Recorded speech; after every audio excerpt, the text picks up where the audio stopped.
It is done. It finally happened after months of negotiation.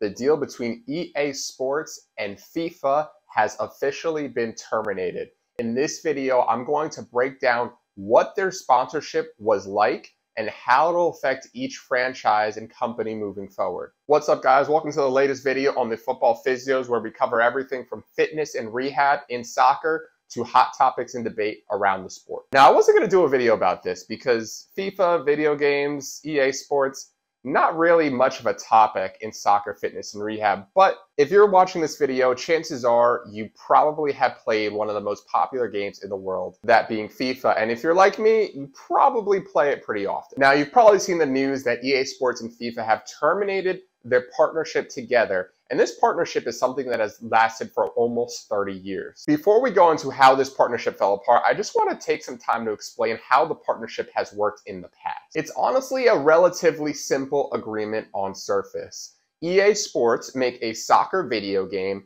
and they pay FIFA every year to use the name FIFA on the cover of the game while also having access to every FIFA sanctioned event. Things like the FIFA World Cup, the Confederations Cup when it was happening, as well as Team of the Seasons are things that EA Sports uses to promote its video game and hopefully to get some more customers. Now, just like every deal in the business world, every few years they have to renegotiate the terms of the agreement so that both sides are happy. Now, in this latest agreement that FIFA had with EA Sports paid FIFA a total of $150 million per year to use the license on their video game. This made EA Sports FIFA's biggest commercial partner, as they were generating more revenue from that deal compared to the likes of Adidas, Coca-Cola, and Visa. Now, after hearing that, you'd probably wonder why EA Sports and FIFA would terminate this partnership if it seemed to benefit both sides so much. Now, here's the thing. In the latest round of negotiations, FIFA wanted something huge. They wanted to double the $150 million deal into $300 million per year from EA Sports. Not only that, they wanted FIFA to have their name to be eligible on other video games across the gaming landscape, giving FIFA the ability to make sponsorship deals with games like Fortnite, Call of Duty, etc. Of course, EA Sports really didn't like this, and because of that, they decided to terminate their sponsorship agreement. And it is undoubtedly clear that FIFA is the loser in this deal. They are losing $150 million at minimum per year. That is massive for any company or sporting organization. They're also losing a very large percentage of the youth market.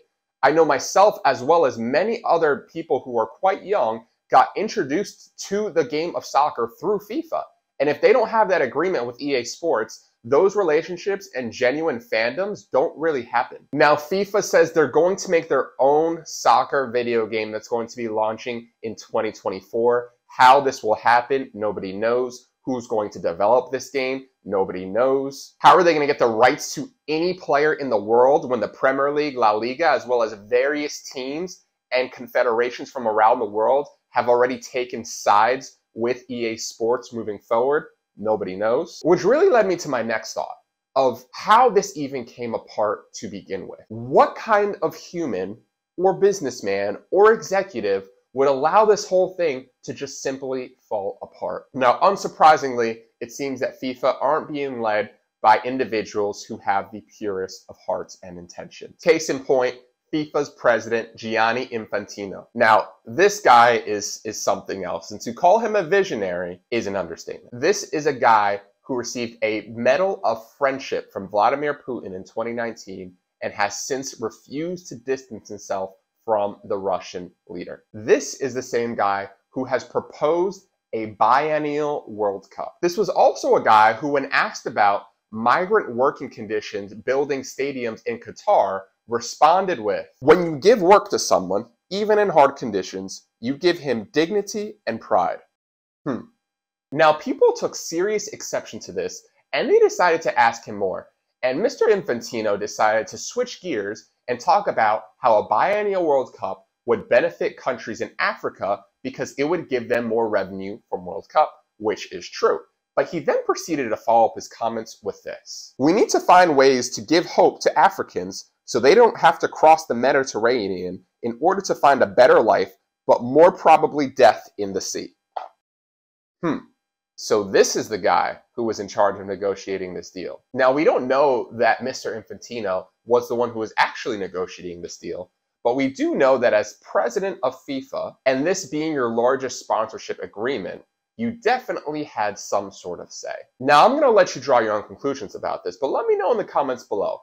Is this someone you would trust to negotiate this deal? I want to know. I'm curious. Let me know below. But all in all, it looks like EA Sports is the clear winner in this fallout. They get to keep everything in their game except for the World Cup rights, which only features in the game about every 4 years. They also cannot call their most popular gaming mode FIFA Ultimate Team. They have to remove the name FIFA from that, which is quite a simple solution. Just call it Ultimate Team. And they likely won't be able to feature FIFA's Team of the Year in their promo packs for Ultimate Team, which is a very simple workaround as well. They also get to open up their sponsorship table to companies who were previously competitors, whether it be directly or indirectly with FIFA prior. For example, Nike, who is a competitor with Adidas, who is a chief sponsor of FIFA, can now work with EA to feature more of their content in their game. Oh, and just one more small thing. EA Sports now doesn't have to pay FIFA